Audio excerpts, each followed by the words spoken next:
Welcome to my YouTube channel. My name is Halek, and today we are talking about why the US economy is leaving small businesses behind.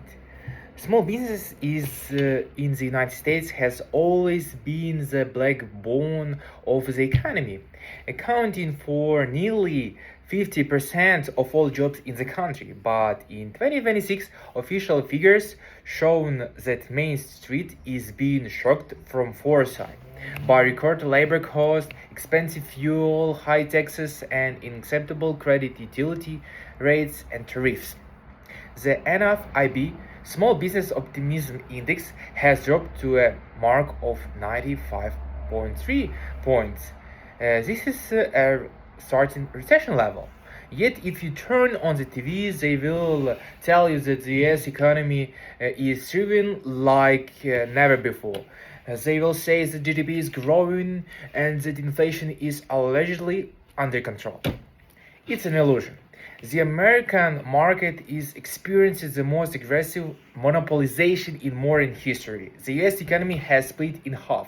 In the first universe, transnational juggernauts accumulation trillions of dollars thanks to the AI boom. In the second universe, local offline businesses that have simply run out of financial immunity.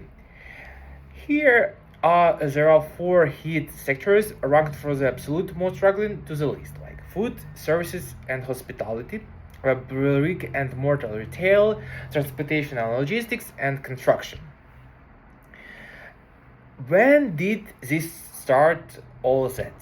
The breaking point was June 2021, when post-pandemic house triggered structural inflation, government stimulus flooded the market with liquidity, but when the Federal Reserve began urgently raising interest rates, it accidentally built the perfect financial trap. Giant corporations managed to lock in cheap loans like 2 to 3% for years to come. Meanwhile, small businesses were left alone with variable rates that instantly tripled. Why is the crisis worsening right now in 2026? Because Main Street 3 years cushion of resilience and savings has been completely exhausted. Let's look past the sugar-coated White House reports and examine the six hardened financial noses strangling the American entrepreneurs right now. When we look at the numbers, the US small business ecosystem split into a strict 80-20 divide. Now that massive 80% represents the non-employer firms, the solopreneurs. They operate across both offline and online services, from independent truck drivers to digital freelance designers. But here is a catch we cannot afford to overlook. A massive portion of this 80% relies heavily on outsourcing contracts from the other 20%.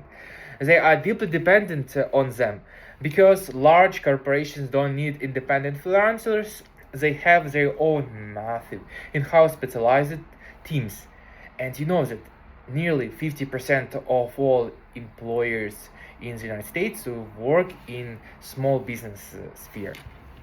This means that when we focus all our analysis on that remaining 20%, the employers' firms, that is where the real structural drama unfolds. This specific segment is trying to play on the exact same fields as mega corporations.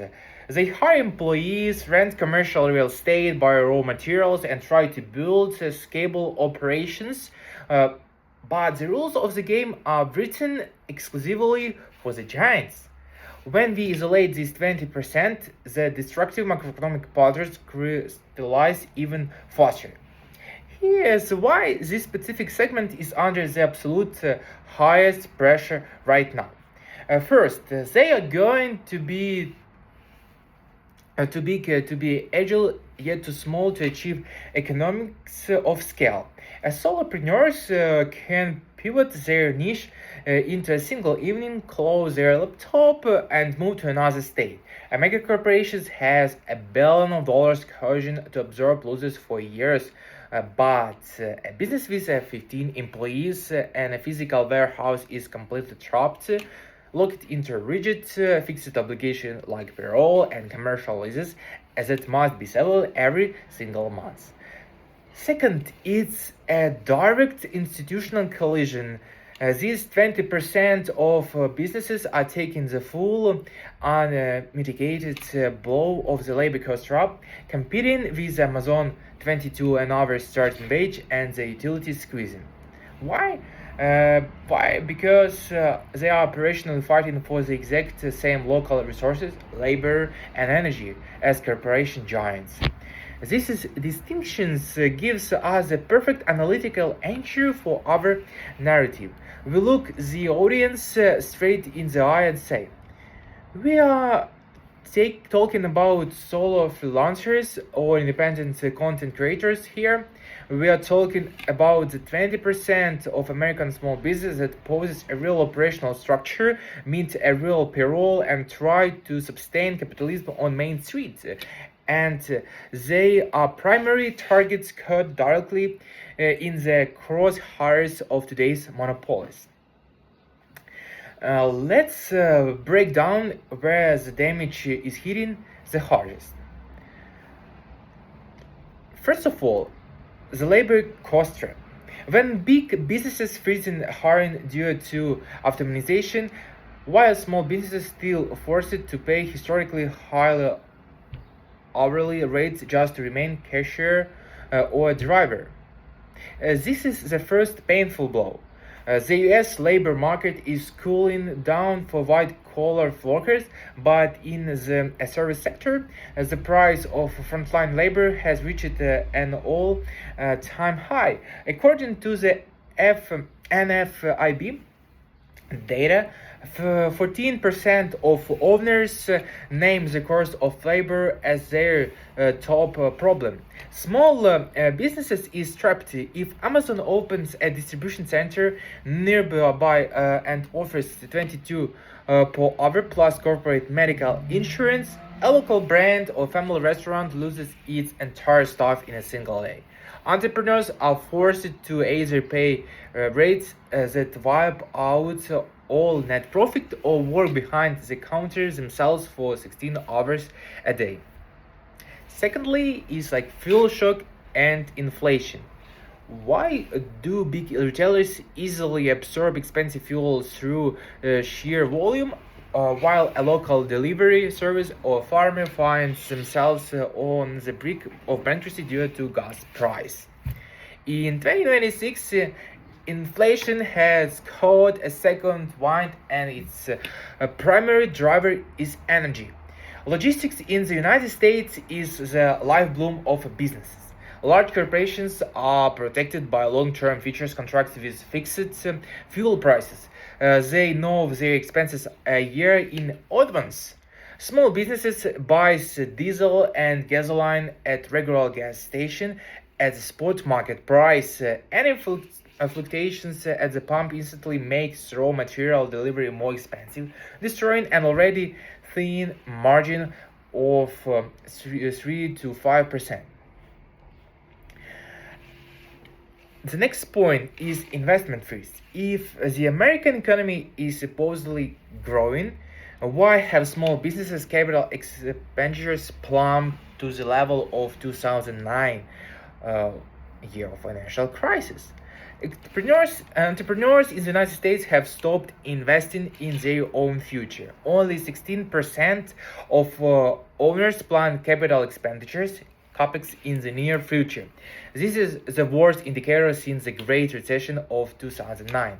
Small businesses isn't buying new machines, updating trucks, or expanding facilities. The reason is simply credit paralysis. Due to high Fed benchmark rate, a regular commercial bank loan to 10-12% annually is financial suicide of business operating with a 6% profit margin. small businesses have shifted into a model of deep defense. Also influence the tax burden pressure. Why does the US tax system force a local cafe a higher effective tax percentage than a tech giant using offshore loopholes? Nearly 19% of all of American entrepreneurs state that the tax pressure has become unbearable. While multinational corporations hire armies of lawyers, um, but like or in um, using IE like Oracle, they fired 30,000 people. And using as it like in order to optimize taxes through foreign jurisdictions, small business pays everything at the full rate in the US. Furthermore, the expiration date for many small businesses breaks past it in previous years is beginning to run out. Any additional fees at the state of municipal level hit the main street working capital directly. Next is, why should a local bakery or laundromat in Texas pay like 30 to 40% more for electricity simply because the big tech giant build another data center for training neural networks next door? Like, it's about like energy crisis and IE. This is the factor that mainstream media keeps quiet about, and you will find on my YouTube channel about ERCOT and like electricity transmission system of Texas, and it's very interesting to know why is so many companies build AI data centers in Texas. The boom demands a colossal amount of electricity for new data centers. Grid like ERCOT in Texas, it's like ERCOT is regulator that regulates all in Texas about electricity, because it's very interesting. I want you to see that video which I recorded, because the amount of electricity we produce, the amount of electricity we need to use. And like grids like ERCOT in Texas operating at the absolute limits. The US energy companies are upgrading infrastructure for billions of dollars, but by big tech receives tax holidays and subsidized energy rates from state governments in exchange for promises of investments. Who finances the construction of new power lines? The local commercial sector, utility bills for small offline businesses, and also for just retailers, for consumers. Business turned into an uncomfortable, expensive item that cannot be cut. You cannot turn off the AC in the hall. The next point which I want to tell you about, the tariff sledgehammer. When Washington introduces new tariffs on foreign components, who actually pays for it? Not foreign factories. The American business owners pays for it, watching their margin melt away. Political statements about protecting the American market through tariffs sounds great on the campaign trail, but have devastating consequences for small business finances. A small entrepreneur doesn't buy raw material directly from China or Europe by shipped full. They don't have that kind of capital. They buy from a large American distributor. When the government introduced import tariffs, distributors simply pass this cost on the final price for small businesses. Apple or Walmart can move assembly to Vietnam or India in a matter of months due to their scale. A local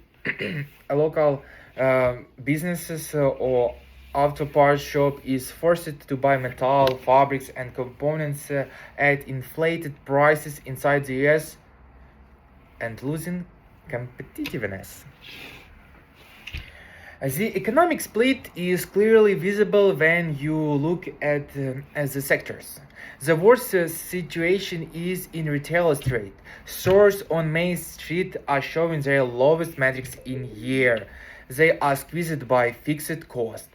Commercial rate is rising, electricity is getting more expensive, customers are going to Amazon, competing with market juggernauts offline is a financial suicide.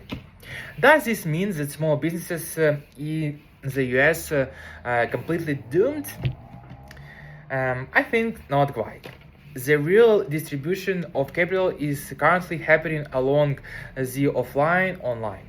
Offline business is shocked by physical limitations and operation expenses, monopolization of a market, but in online, IT, and digital services, there is still room for maneuver. The reality of 2026 is brutal. The American economy is no longer interested in supporting classic small businesses on Main Street.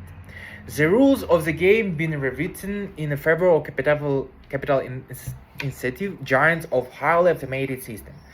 Trying to launch a traditional business offline without a massive financial cohesion is paying against a casino where the cards already default against you. Small businesses will have to either completely evolve into digital micro niche where corporations are too sluggish or become history in official reports that assure us everything is fine. What do you think about this split in the American economy? Write me in comments if you yourself have felt the rise in utilities or labor costs this year. Don't forget to subscribe to my channel, like this video and comment. See you next time.